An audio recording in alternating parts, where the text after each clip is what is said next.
I want to share some tips on how to bring people into your sketchbooks. I want to give you some techniques for sketching faces.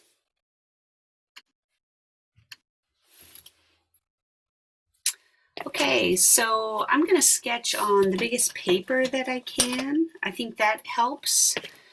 Oftentimes when we think we're going to sketch faces, we sort of hunker down on the tip of our sketching tool and we're really pushing into the paper with our wrist because we're feeling nervous, kind of sweaty and anxious about sketching those faces. So this is a 14 by 7 sketchbook, and it just gives me lots of space to let my hand kind of glide around while I sketch. And also lets me make nice long lines. I'm sketching with a colored pencil, but you could sketch with anything. A nice fountain pen can be great because it can feel very smooth. So I'm going to start with the basic shape of my hair. And my hair is long and straight, and I'm looking for like these long clumps of hair. And I'm not worried about getting obviously every hair. That'd be kind of weird. But also, I'm not overthinking my lines here. I'm just following. Some of my hair goes out over my shoulder. Right? Okay. And this is one line that I'm making. I haven't lifted this pencil yet. Now I'm going to move over to the other side of my head and the hair on this side, and I'm going to come down the outside of this hair shape. And I'm referencing this original line now as a reference point. So I'm looking at my mirror in front of me at this line and also at this line. So my shoulder is here, my other shoulder is going to be here, and the hair over here kind of comes down like this. And as I'm moving, I'm sort of describing my hair to myself. It's long and straight. You might have kind of curly hair, right? And it helps determine these shapes that I'm making. Instead of having to draw the shape of my face, it's kind of emerging here between the two sides of my hair. And I still really haven't picked up my marker. Now I'm going to come down here and get my chin. And I'm not going to make the whole line. Okay, I'm going to leave some of this because you can fill in the gaps. Your mind will know this is the other side of my face. Okay, on faces, I like to leave some broken lines. I think it just adds a lightness to the sketch. Between the crown of the hair, so the tip top of the head, and the chin, I'm going to go about halfway, and that's where my eyes are. And so I'm going to put one eye down, and I like to do them as kind of almond shape as a default.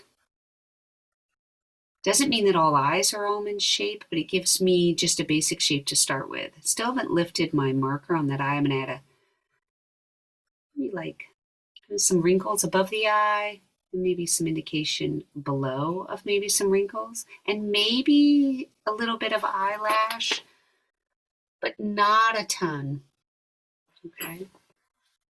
And I actually realized that I filled the whole eye in because I was talking and not just the outline of it. I'm also leaving a white, like some glimmer. Okay. And I'm not making this a solid color. There's still some paper shining through. So at this point in the face is usually like 5 eyes wide. So there would be an eye here, maybe the side of my face that's kind of covered by some of my hair, second eye, a third eye, a fourth, and a fifth would get me to the other side of my face, okay? So between someone's 2 eyes, there's room for another eye. So this eye, then if I imagined another eye here, then I come to this side, I'm going to do another eye, and I'm going to leave that same kind of glimmer in the center. Right? Push on that a little bit. At the top of the lid, I like to make a little darker, and then I'm going to add some of those wrinkles that I see, okay? And then my eyebrow, and here it kind of disappears under my hair. And here, and some people think like the eyebrow might be sort of like a caterpillar, and that's okay. That gives you something to reference when you're sketching it, okay? You can think, do these eyebrows look like caterpillars or worms or bobby pins? Okay, now from the eyes, I'm going to put a couple little broken lines here, maybe a couple little eyelashes, okay? From the eyes down to the chin, I'm going to find like a halfway point, And I'm going to move just up above that a little bit, and I'm going to put my nostrils, not the outline of my nose, but the shape of my nostrils and that little bit of cartilage that's between the nostrils, okay? And I can give a little bit of an indication of the flare of my nose if I want with a line. But what I'm not doing is outlining my whole nose. And if I look here, that flare of the nostril lines up with the tear duct of my eye. And the same here. And that's another measurement that you can use to kind of keep track of where you are on the face. Make sure you're putting things in the right location. And then I'm going to come down here in between that base of the nose and the chin. I'm going to put my mouth about halfway down. And it might be different based on what face you're looking at. And I'm going to say the center of the eyes down, I'm going to put a little dot. Center of this eye down and put a little dot, because the corners of the mouth usually end at the center of the eyes. And then I'm going to close my lips, and I'm going to draw the seam of my mouth that's where my two lips touch. Just going to draw that line. Okay, it's a little off center actually.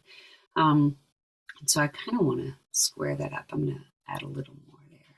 And then I'm going to add what's kind of happening on the top of my lips, right? On the bottom of my lips, okay? And I've got a mouth. When I look up at the screen, my mouth looks a little big here, but I'm okay with it. I'm not going to stress over it. And I think I'm going to like slide an earring in here because I think that's kind of neat. My neck, there's going to be like some darkness back here for my hair. I don't need to put like 2 sticks for my neck. I just maybe give, if there's a earring here, there'd be another one probably here. This darkness back here is going to help define where my neck is, okay? And sometimes there's like stuff going on the neck, but a lot of times that stuff is better to add with your watercolor paints. I've got a collar, I've got some stripes on my shirt. I'm going to add those. Over here, my shoulder, I've got like a drop sleeve on my sweater. That's a little bit of a like linebacker shoulder. So instead of get kind of weird about it and feel like I have to pull it in, you know what I'm going to do? I'm just going to like weirdly give myself a little bit of a linebacker's shoulder over here. Let me give like a tiny little bit of, I don't know, like a feeling of texture on my sweater.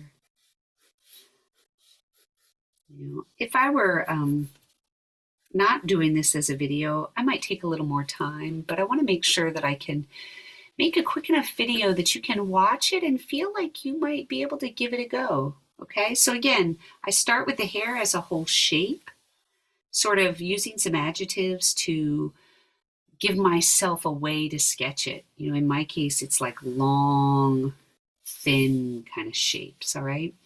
And then I come down and I add a little indication of a chin and a jaw.